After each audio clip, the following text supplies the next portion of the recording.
ধৈর্য ধরে তার দলকে ধরে রাখতে না পারতেন, বিএনপি কর্মীদেরকে গাইড করে না রাখতে পারতেন, তাহলে কি জুলাই পরবর্তী সময়ে অলিখিতভাবেই তারেক রহমান বাংলাদেশের নেতায় পরিণত হয়েছে? 2024-এর একতরফা নির্বাচন বর্জনের ইসানুল হুদা ভাইয়ের সাথে আলাপ করছিলাম এই সেমিনার রুমে। ওনারা একটা প্রোগ্রাম করতে এসে 12 দলীয় জোটের প্রোগ্রাম করতে দেয় নাই, তাকে গ্রেফতার করেছে। সে সময় তিনি প্রায় 3 মাসের মতো জেল খেটে বের হয়েছেন। এখন হতে পারে যে তার দল ছোট ছিল, তাদের জোট ছোট ছিল, কিন্তু হাসিনার টার্গেটে কিন্তু তিনি সবার আগেই ছিলেন। যেখানে ওই একতরফা নির্বাচন আগে গ্রেফতার হয়েছে, আবার এই আন্দোলনও কিন্তু তিনি গ্রেফতার হয়েছেন। ঠিক আমরা এখন মন্ত্রী, অর্ধেক মন্ত্রী থেকে আর ফুল মন্ত্রী থাকি। আন্দোলন সংগ্রামেও ছিলাম আমরা প্রথম সারিতে, ফেসিবাদের টার্গেটেও ছিলাম প্রথম সারিতে, গ্রেফতারেও ছিলাম প্রথম সারিতে। এবং আমার যদি বাংলাদেশে কোনো অস্বাভাবিক পরিস্থিতির সৃষ্টি হয়, তাহলে কিন্তু আমাদেরকেই প্রথম টার্গেট করা হবে। যদিও এখন মন্ত্রীদের কাতারে আমরা যতই শীঘ্র চাইতে চাই, ওই যে প্রতীকী অর্থে এই লন্ডনের এক নেতা 18 জনের নামে মামলা দায়েরের মানে একটা করলেন ইন্টারিম গভর্নমেন্টের সময়। তা 18 জন কারা? সবচেয়ে টার্গেটেড লোকেরা না? সেইখানেও কিন্তু 6-7 নম্বরে আমরা ছিলাম। কাজে এখন আমাদের নেতা কর্মীদের প্রত্যাশা থাকতে পারে অনেক কিছু, কিন্তু আমি একটা কথা বলবো যে রাজনীতিতে ধৈর্য এবং সময় অনেক কিছু বদলে দেয়। কাজে আপনারা ধৈর্য ধরেন এবং লেগে থাকেন। আজকে বিএনপির কথা বা তারেক রহমানের কথা চিন্তা করেন। যদি এই শেখ হাসিনার 15.5 বছর এবং ওই 111-এর 2 বছর, 17.5 বছর যদি তারেক রহমান ধৈর্য ধরে তার দলকে ধরে রাখতে না পারতেন, বিএনপি কর্মীদেরকে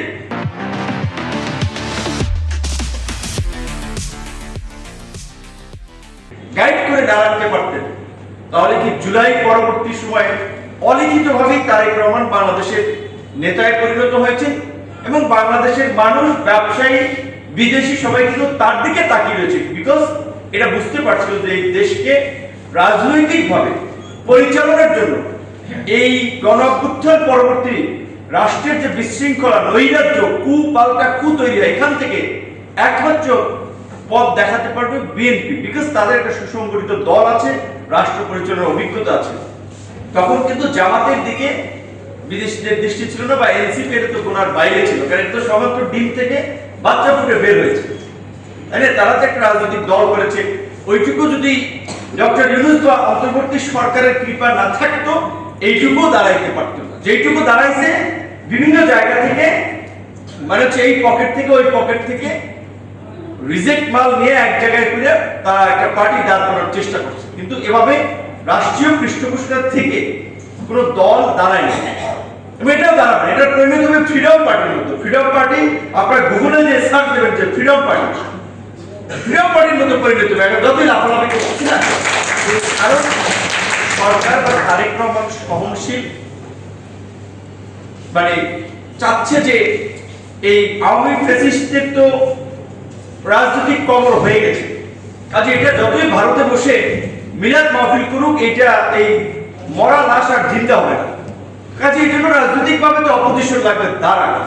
কিন্তু এখানে যেহেতু তাদের এনসিপির অধিকাংশই জামাত, এবং কৌশলগতভাবে জামাতের লোকেরাই হচ্ছে এনসিপির উপজেলা, জেলা বিভিন্ন পদে থেকেছে, কারণ এটা জামাতের একটা চালাকি। যেমনি ভাবে আওয়ামী লীগের সময় ছাত্রলীগ, যুবলীগ, আওয়ামী লীগ, গণ অধিকার, বিএনপি সব দলে গুপ্তভাবে ঢুকে গিয়েছিল। কারণ আমাদের দলে আমরা দেখেছি যে আমাদের সাথে কাজ করেছে, নির্বাচনে আমরা বিএনপির সাথে গিয়েছি, সেটা রাজনৈতিকভাবে রাজনৈতিক দলের সিদ্ধান্ত পক্ষ বিপক্ষ থাকে, মত দ্বিমত থাকে, কিন্তু নগ্ন ভাষায় সোশ্যাল মিডিয়ায় সমালোচনা করেছে।